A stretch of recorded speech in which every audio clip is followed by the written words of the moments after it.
एक वाशकल नामक केरल प्रदेश में समुद्र तटवर्तीय गांव था। उसमें एक चंचुला नाम की स्त्री रहती थी। उसके पति का नाम था बिंदुक।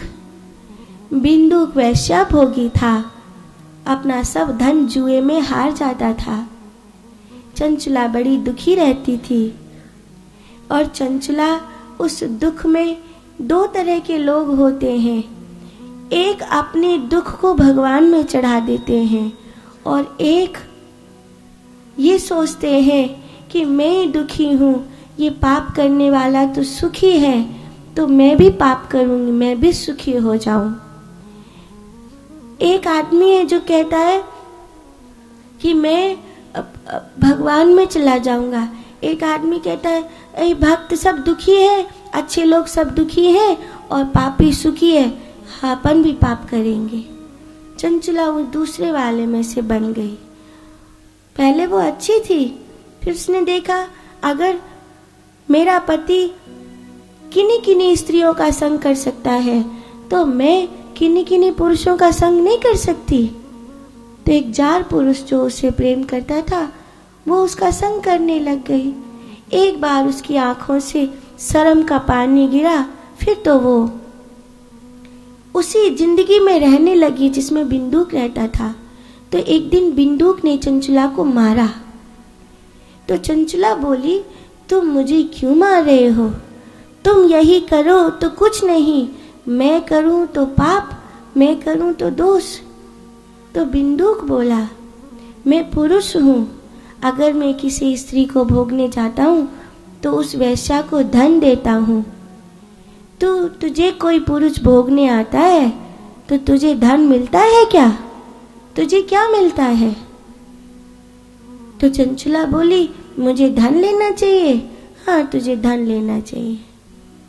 चंचुला को बड़ी ग्लानि हुई।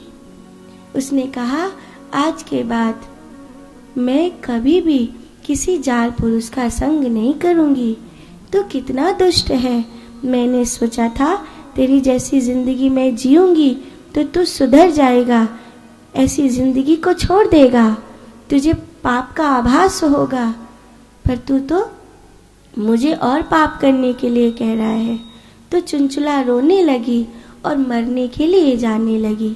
चंचुला जब मरने के लिए जा रही थी तो बंदूक ने उससे कहा, तू चाहती है ना कि मैं वैश्याओं का संग छोड़ दूं?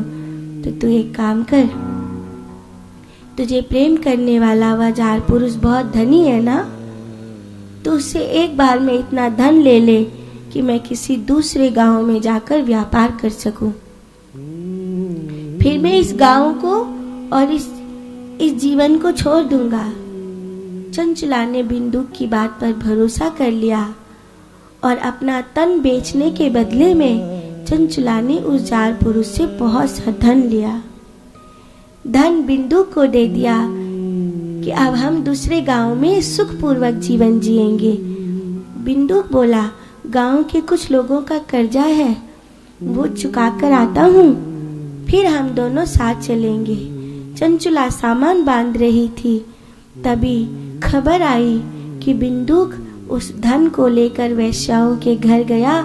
धन को लेने के लिए वेश्या आपस में लड़ रही थी और उसी धक्का मुक्की में बड़ा रस ले रहा था वो। तो एक धक्का पड़ने से उसका माथा भूमि पर टकराया और वो मर गया। चंचुला को बड़ा दुख हुआ। फिर चंचुला कहाँ जाती? उसके पास कोई दूसरा रास्ता नहीं था, तो उस जार पुरुष से चंचुला ने विवाह कर लिया। चंचुला जब बूढ़ी हो गई तो उसको मन में ये बात चुभती रहती थी कि मेरा जीवन मैंने खुद ही बिगाड़ लिया। मैंने क्या किया? क्या हो गया मेरे साथ? क्या चाहती थी और क्या बन गई मैं?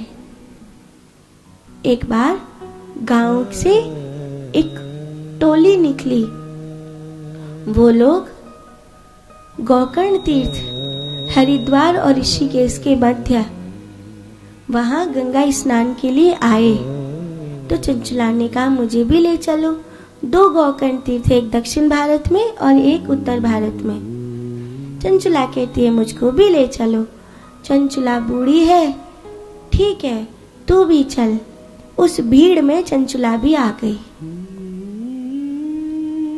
गंगा नहाई, रो रो कर खूब प्रार्थना करी। एक शिव महापुराण की कथा हो रही थी। उसमें वो जो कथा सुना रहे थे वो व्यास जी बोले, जो स्त्री अपने पति को छोड़कर अन्य अन्य पुरुषों का संग करती है उसके योनि भाग में कीड़े पड़ जाते हैं और वो नरक में बड़ा दुख पाती है। सुनकर कांप गई और बोली, मैंने भी ऐसा ही किया है तो क्या मुझे नरक मिलेगा? साधु बाबा ने कहा, प्रायश्चित कर ले बेटी, सब ठीक हो जाएगा। सब तो वहां खरीदारी करने लगे, मेला घूमने लगे, पर चंचुला वहीं बैठ गई और बोली, बस ये बताओ मैं क्या करूं? बेटी शिव महापुराण की कथा सुन। ठीक है मैं कथा सुनूंगी। और उन्होंने कहा, सुन। कथया सिद्धयति ध्यानम् मज्जया गिरिजापते ध्यानात् ज्ञानं परं तस्मात् केवल्या भवति ध्रुवम्।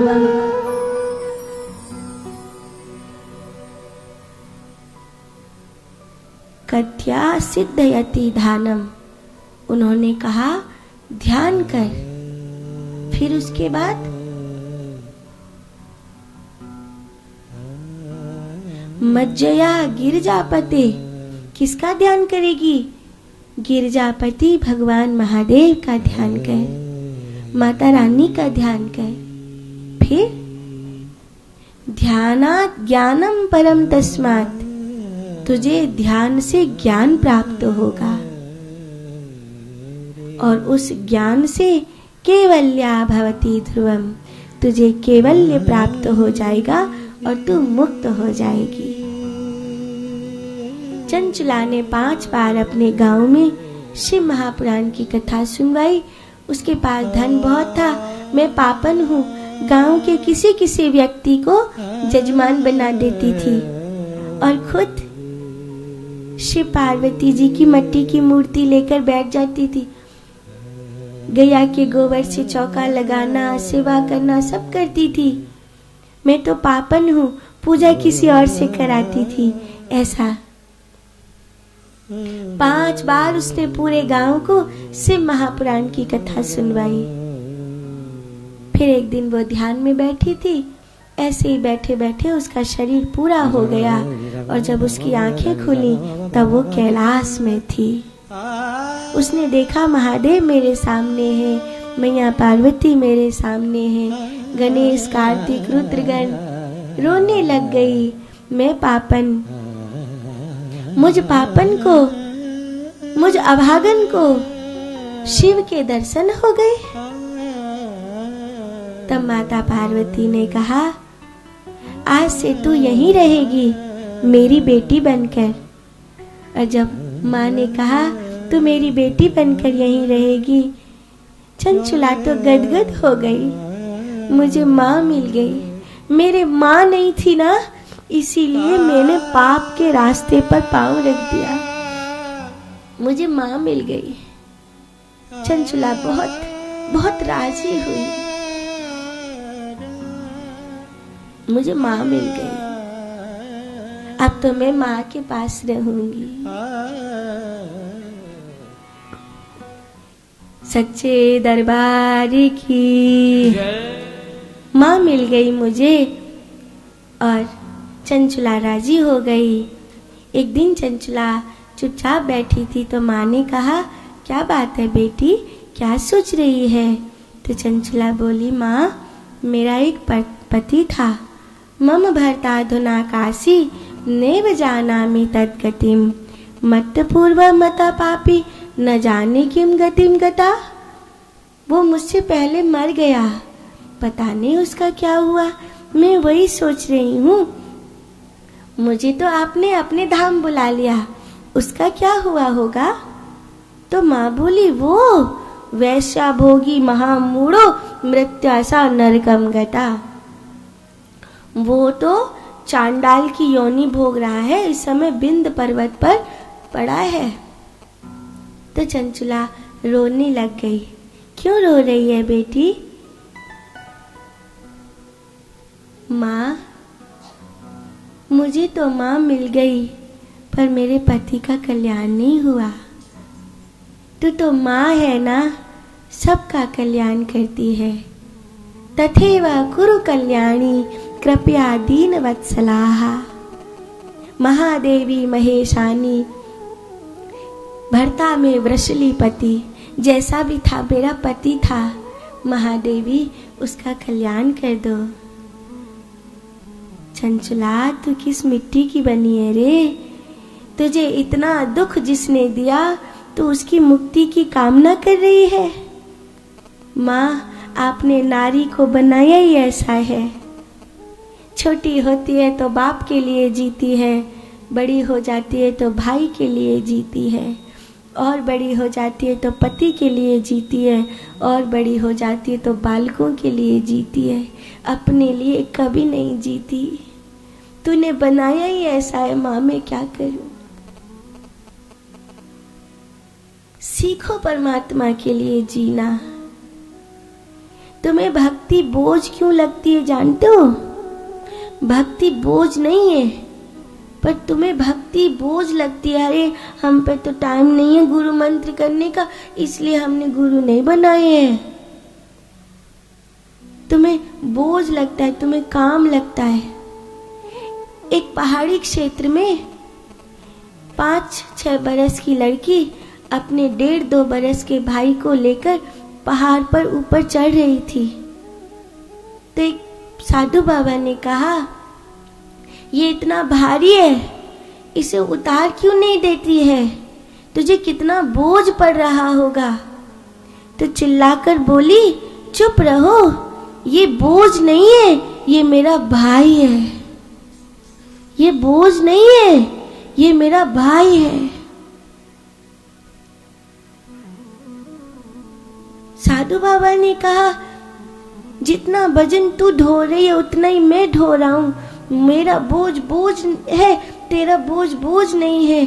तो वो कहती है, क्योंकि तुम्हारे पास सामान है और मेरे पास मेरा भाई है, ये बोझ नहीं है।